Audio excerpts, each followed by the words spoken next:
Hey guys, Lonewolf here, and today I've got a video for you about the spring patch that was released into Battlefield 4 recently. Now, it was my original intention to do this video last week, but that was set back a bit by the fact that I was banned by the Battlefield 4 database for a few days. Now, this ban has since been removed, but I recommend you go and check these people out at the BF4DB, and just see what you think. In my personal opinion, what's going on over there is unconscionable, and in particular I recommend you have a look at both the glitching ban list and the ban appeals page. There's a principle in criminal law called Blackstone's formulation that I think the admins over there would do well to be reminded of. Now, with that out of the way, and since this has been removed, I need to play around with the game for a few days, just get an idea of what I think. And having done that, I've got a list of things that I like, some things that I can't really notice but were advertised in the patch notes, and a lot of things that I don't like. I don't think that this will come as a huge surprise to anyone, but I don't actually think this patch was overall a positive influence on the game. Now, this is an opinion that I've heard echoed elsewhere, so again, I don't think this is going to come as a surprise, but starting off with the good things, I think that the slight damage over range increase and the new headshot damage multiplier are both an improvement. Now, increasing the damage multiplier for the head is not the same as just buffing the damage to all these weapons. If you did that, it would make every weapon kill faster in all situations. As it is, you're only really going to be rewarded by this if you aim for the head. Now, of course, it's possible to get the odd lucky headshot in there if you're just spraying and praying in the general direction of your target, but generally speaking, this is going to reward people with better accuracy more than it is people who were spraying and praying. So I do think this is a good thing, and I think it benefits those who are skilled and go for the head, and those people who really want to dish out maximum damage. I've been really enjoying the fact that with my M16 I can fire a 3-round burst into the head of a target and drop them without really needing to go for a follow-up burst. Sometimes I'm just so confident they're going to go down, I only pull one burst. I don't try and put the weapon in its pseudo fully automatic mode and drop them that way. So I do really like the fact that this has been changed. Going for a 2-hit headshot in close quarters is so much easier than having to put 3 bullets into them, which, let's face it, is quite unrealistic. You shoot someone in the head twice, you do kind of expect that that's going to take them down, not that they're going to turn around and shoot you. When it comes to the new weapons, I can't really be opposed to these. I don't think it was necessary to add new weapons into the game, but I do applaud DICE for having taken the time to put new guns into the game, which clearly a lot of people enjoy, and to be honest, I've been enjoying them too. It's quite difficult at this point to add new weapons that are going to be unique and fill a niche, and actually I think they've accomplished it with a lot of these weapons. I think the Groza 4 is a little bit lackluster, but both the Groza 1 and the AN94 are very interesting. The AN94 is not overpowered, but it does do things very differently to the other assault rifles, and as a result I think it has a place. The Groza 1, which looks like it should be one of the most powerful weapons in the game, superseding the Ace-52 as the high damage weapon in the carbine class, actually is well balanced by its difficulty of use. That reload time, particularly the long reload, and also the recoil and spread, does make this gun balanced. So I think they've done a good job with the new weapons, with the exception of the mare's leg, which feels like another gimmick. I wish they would stop doing this and just add weapons that are cool but also usable. The mare's leg I thought would be a nice backup sniper rifle to carry around, but what it's turned out to be is just a crappier 44 Magnum. I really wouldn't recommend you use it, especially with the starting iron sights. This weapon is really only going to be good for those masochists amongst you. It's a horrible weapon to use. I really wouldn't even bother trying it unless you do particularly like hurting yourself.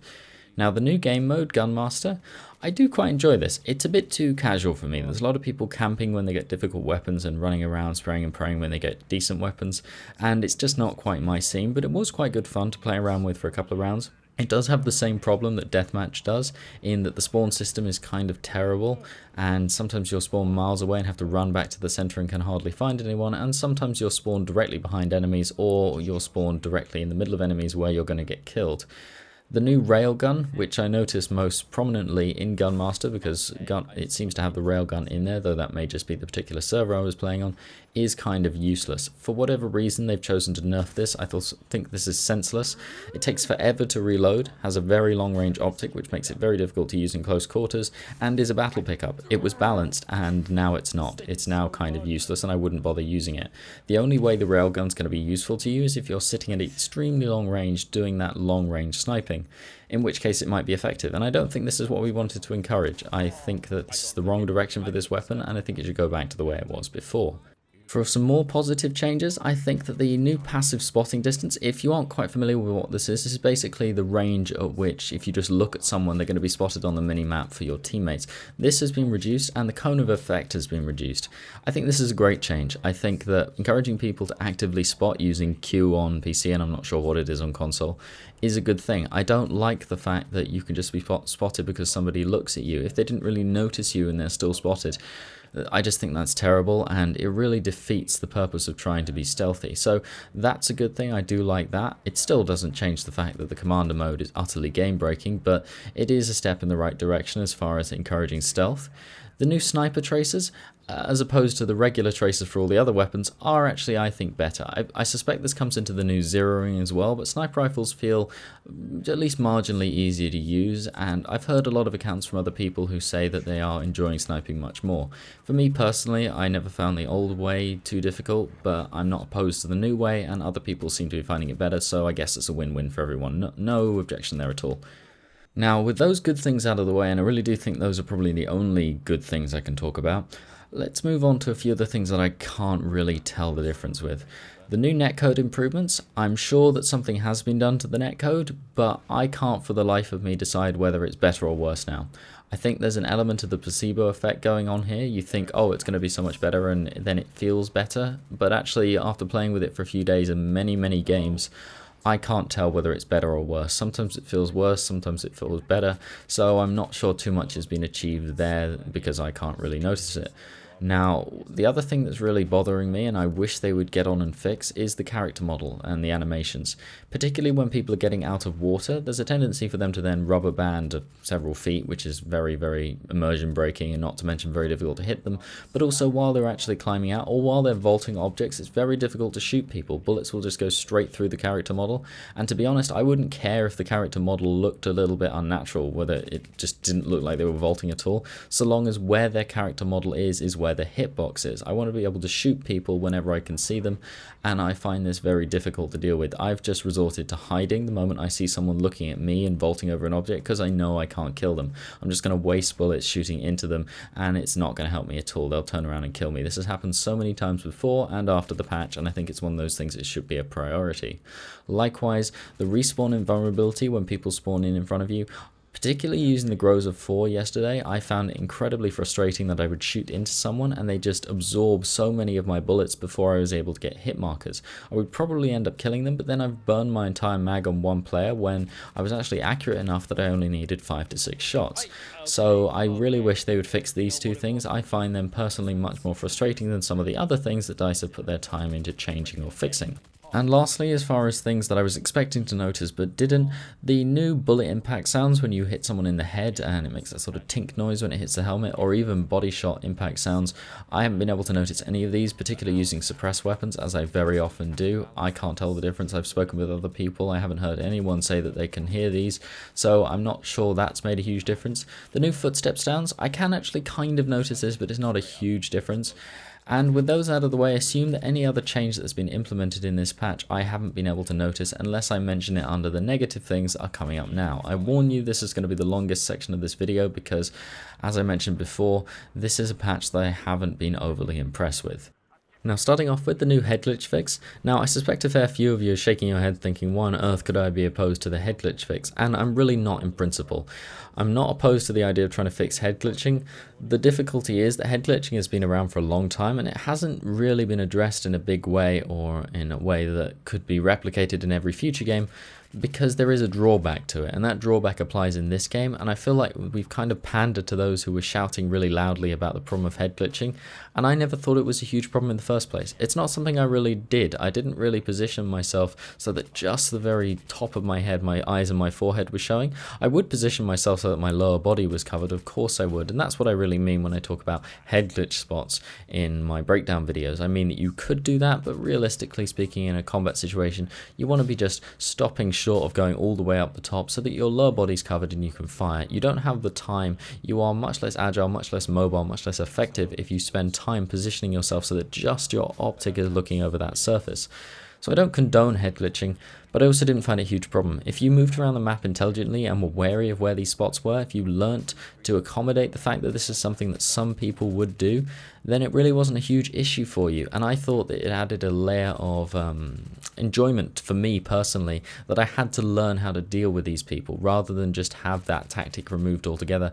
I quite enjoyed defeating these people, if I'm honest. I enjoyed beating them on accuracy and on positioning. I could take people out like this just by going for headshots. It wasn't a big problem for me. By contrast, the way they fixed it is a bit of a problem for me. There was already a big problem with invisible walls in this game, and I know an effort's been made to fix them, but let's face it, they're still there, particularly when you look over the lip of the top of a building, so on a roof.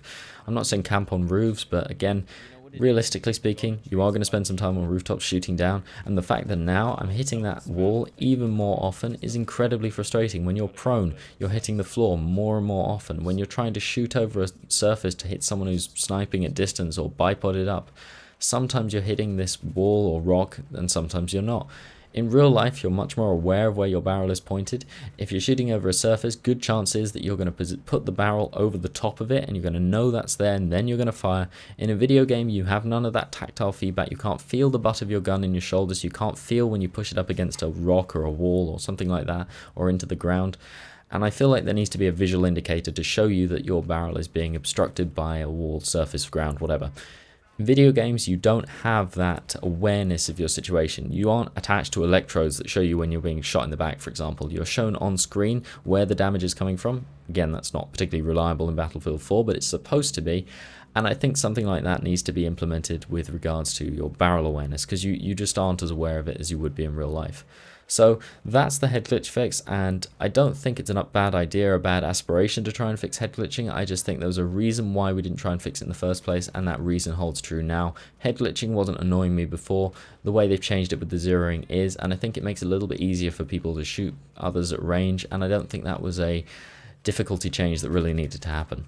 So with the head glitching out of the way, the next thing on my list is probably the SRAW. Now, I don't think there's anyone out there, even amongst us very avid SRAW users, I've got over 2,000 kills with the thing, who would argue that it wasn't the most versatile launcher out there. There were situations in which the RPG or the SRAW, particularly the RPG, would be the superior option. In close quarters, where you don't want to stand out in the open and expose yourself too long, or where you wanted to be able to do a little bit of extra damage against a tank, then the RPG was a better option.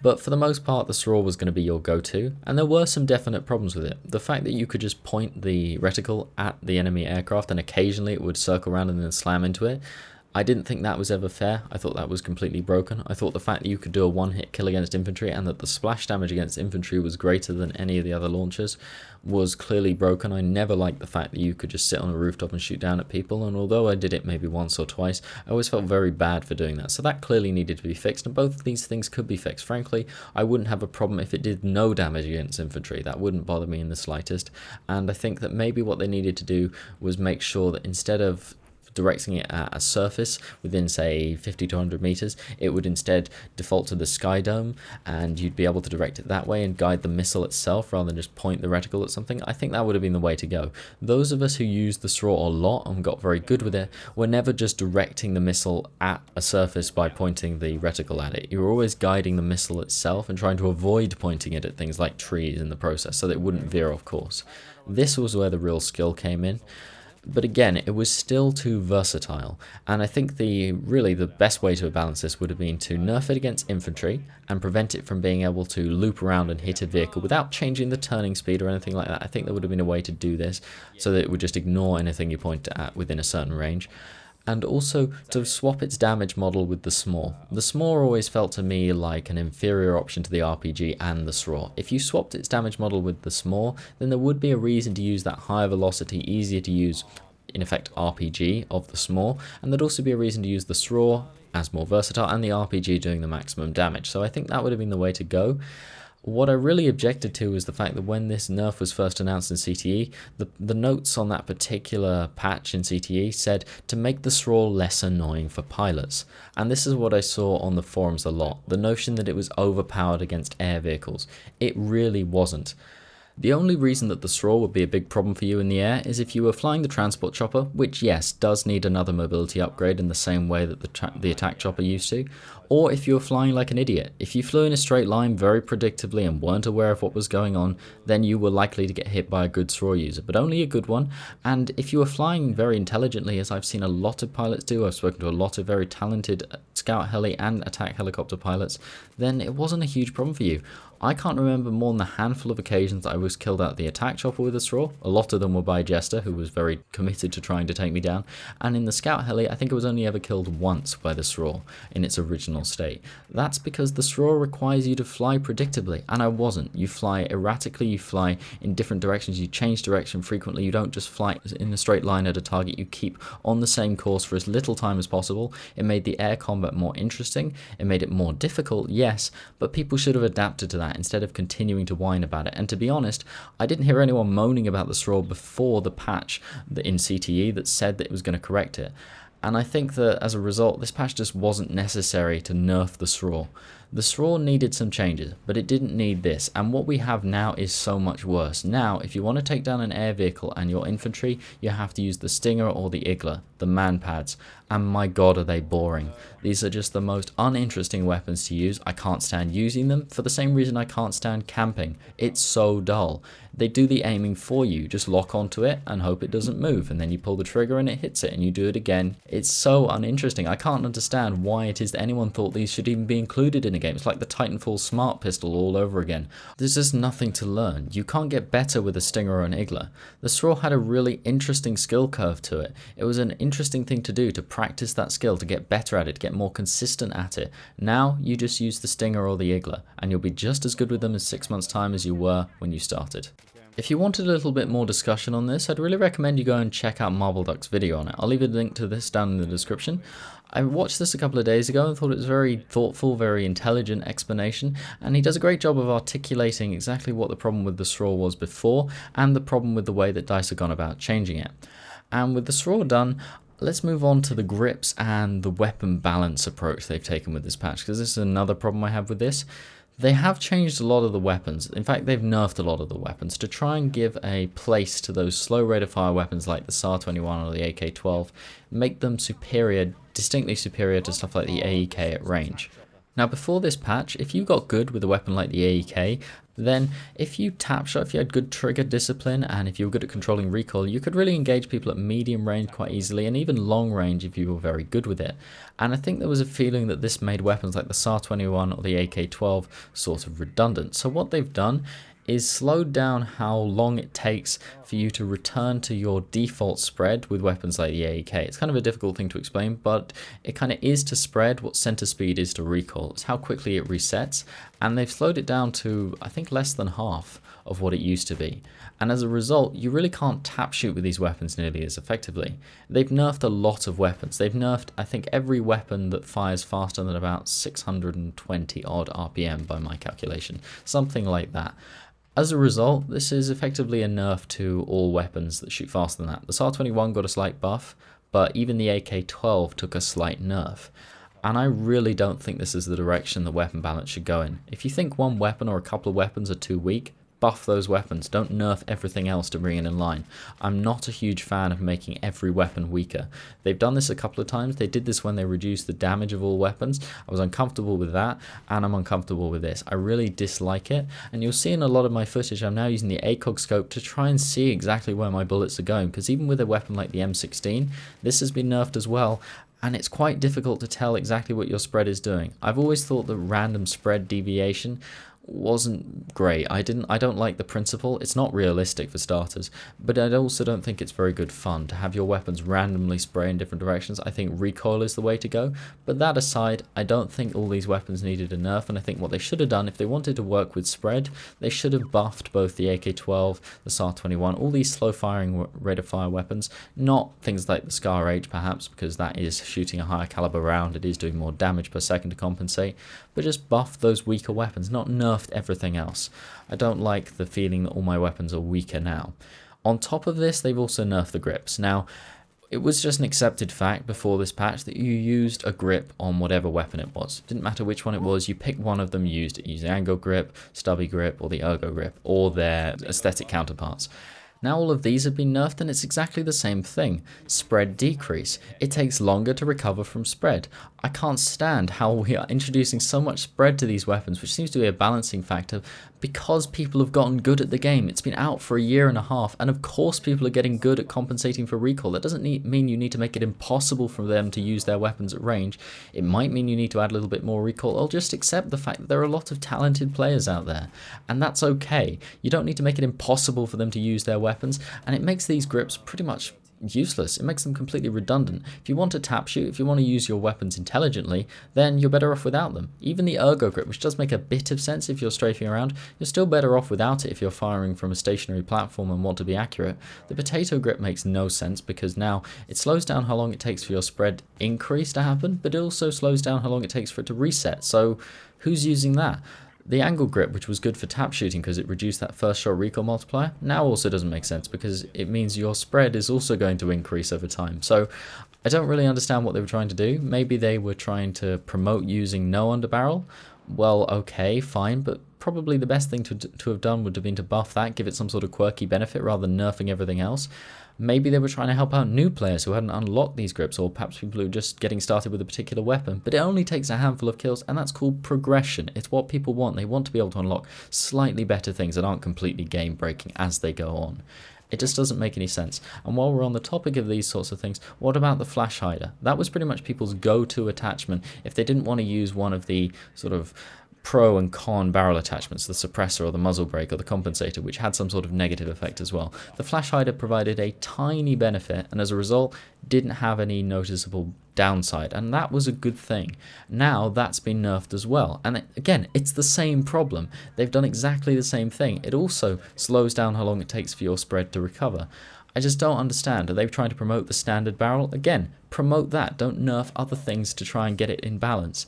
It makes the flash hider completely useless. Nobody who knows about this nerf will use the flash hider now because it's just too heavy-handed a nerf, just like with the grips.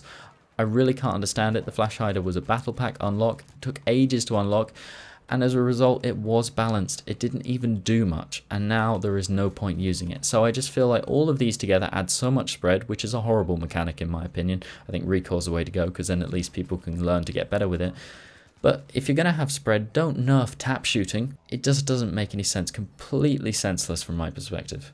While we're on the topic of strange weapon balance, I don't really understand why the Ace 23 needed a 35 round mag. That might be realistic, but in real life, the Ace 23 or the Galil does have some very distinct drawbacks when you compare it to something like the M416, which is a much more expensive weapon and does do things a lot better, things that can't be represented in a video game. Now, the Ace 23, as well as being a very versatile weapon with a great rate of fire, I understand it has taken some nerfs. It also has one distinct benefit over all the other assault rifles, which is the larger magazine. I don't understand why this needed to be made more appealing, so that doesn't make a whole lot of sense.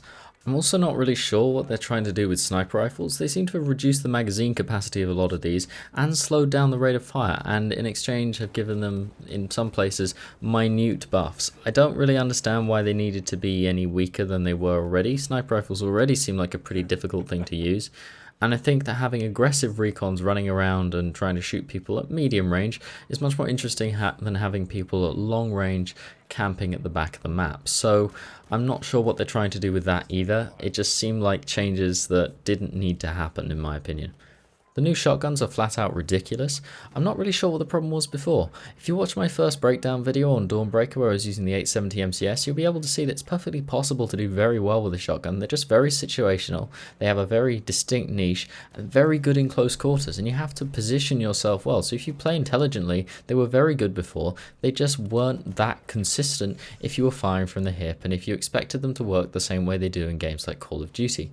And honestly, they drove me crazy in that game before because because you could just fire from the hip and kill someone out to a reasonable distance, and you don't really need to aim. And now that's the situation we have in this game, particularly if you use semi-automatic shotguns. I should have some footage here to show you exactly what I mean. You can just sort of spray in people's general direction, and you'll be able to kill them with hipfire. I think it's too strong as it is now. They were strong before, they were just more difficult, and now they're much easier to use. And I see a lot of them on close quarters maps like Locker, Metro, Pearl Market, and I just don't think it's really what we wanted. Shotguns, I think, should have stayed the way they were. A great weapon for skilled players to use in close quarters. So whilst it might be more realistic that they're able to kill people out to a greater distance, I don't think it was the right balance decision.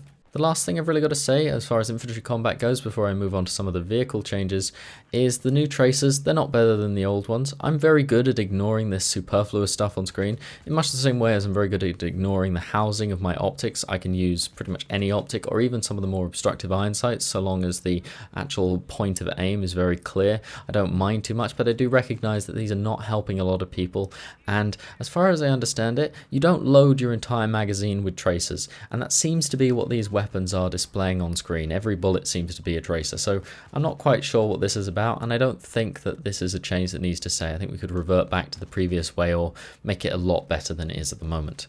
Moving on lastly to the vehicle changes, I think that the changes to the TV missile probably are justified.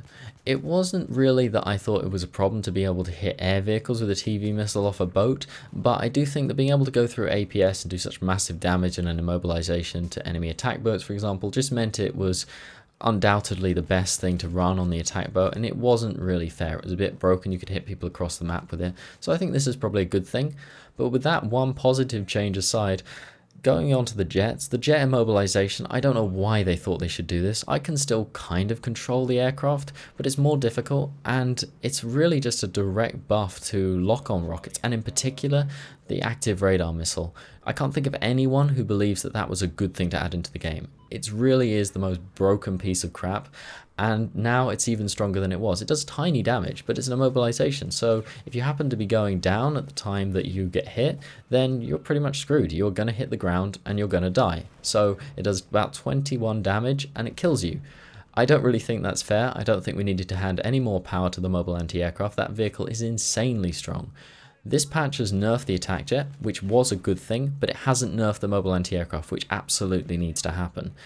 Before this patch, I already thought that the mobile anti-aircrafts had ever so slight an advantage, because with APS and sat at the back of the map, which may not happen on CTE, because there are a lot of very committed, very skillful players over there, but it certainly does happen in vanilla. People sit at the back of the map near their stationary AA and they spam active radar missiles across the map, and they shoot at people with the 30mm that can do colossal damage from ridiculous ranges. This is the reality of this game, this is the reality of the community, and it was very difficult to counter them before with JDAMs of the guns, and it's now even more challenging.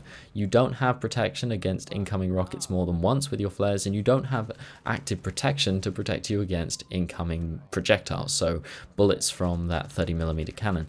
The AA was always able to take you out with a full arc of fire.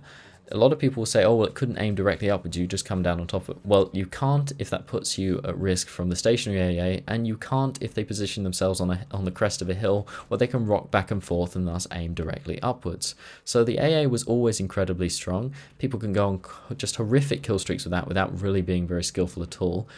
And now it's even more difficult to take it out.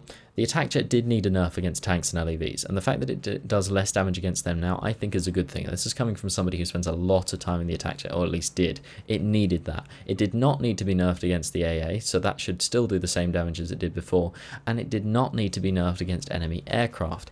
It's now almost impossible to take down an enemy jet. You do such little damage, or helicopter for that matter, you do such little damage that you just can't stay behind them for long enough. The attack jet you kind of can, but unless a stealth jet pilot isn't paying attention, you can light them up and they can just change direction, and they can be out of the way before you can kill them.